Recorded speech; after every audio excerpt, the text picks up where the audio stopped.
Hello and welcome to Free World Investing. Today we're going to be going over the Coppock Curve.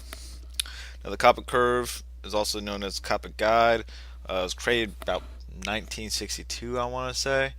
Uh, but it's pretty much a 10-month moving average mixed with the rate of change of a 14-month and an 11th-month rate of change. And that forms a line where the highest point is a bearish signal and the lowest points are bullish signals. Now, this was originally created for indexes, and that's when it was widespreadly used, and it's mostly used for long-term trades.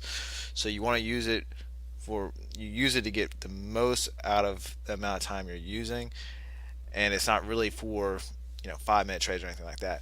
Now, it was specifically made for indexes, but it works fairly well on most options. The numbers aren't quite exactly the same, but as long as you use common sense, then you should be good. Now, this one does have a tendency to throw in some false signals sometimes. So, a good way to trade with it is actually throw on the chop indicator as well, and then you can measure the choppiness with it as well. And you really want to trade when it's already in a trend. So, for example, you would have won the trade right here, and even though you would have lost, you probably would have wanted to re-trade again right there, and then sell right here.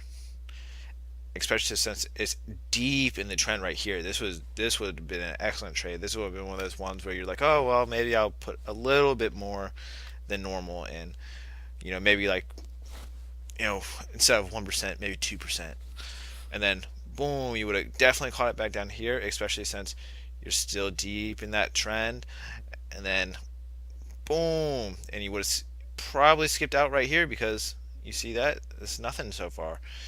And then boom, you would have caught this one right here because you're using the chop indicator. So you see right there, you would have wanted to exit that trade, but because you're paying attention to it, boom, you would have caught a whole bunch more percentages right there. Let's see how much more.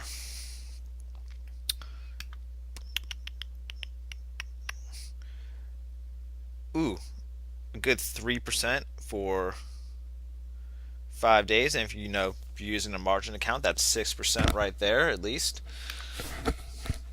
So not bad work, especially for trading on an index. Because stocks don't have quite the lucratability of forex because of the volume trading, but it's still pretty lucrative trades. Now right here we're kind of ranging right there a little bit, but you could go for it, I guess, because the volatility is still somewhat high, but you probably would have wanted to wait till right here, but then probably would have got caught out right there. Might have been able to get this one. Now you see the high volatility right here and down there. This would have been a perfect trade. And down here it's starting to get choppy, so this would have been a good exit. Now if you don't know how to use the chop indicator, that's okay. We could just use the Coppock curve by itself.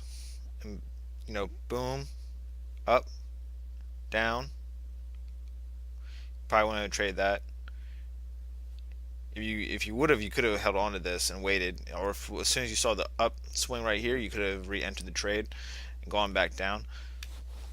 The Coppock curve is pretty much just like a huge, big moving average, and it's since it's exponentially weighted on the rate of change, it kind of smooths it out a little bit and makes it a little bit. Actually, it doesn't actually smooth it out; it makes it a little bit more volatile. So you can see the heavy swings with the rate of change compared to those moving averages. But it's a pretty good indicator. It has good uses, especially if you're trying to make some good long-term trends. Like this one would have been excellent from here to here. That would have been, let's see, that would have been a good 8% if you're using a margin account, 16%, and that's if you're using just the margin account for the United States. There's up to 400. There's a 400 times margin accounts and overseas brokers. So really depends. But we could look at Euro USD. I'll show you that it doesn't even have to just be index. It could be a variety of different options. It still works fairly well. Right there, that's a false signal right there. But this was a good signal right here. Right down to there, good signal. Not quite high enough.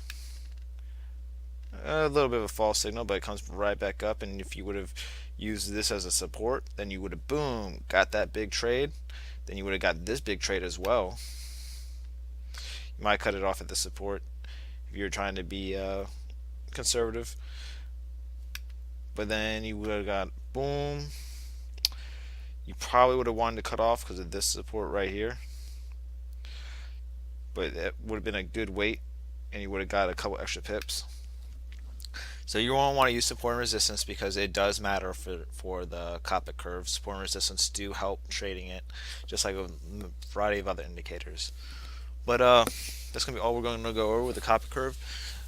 I hope you enjoyed the video and this helps with your trading. If you liked the video, please give it a thumbs up and subscribe to the channel.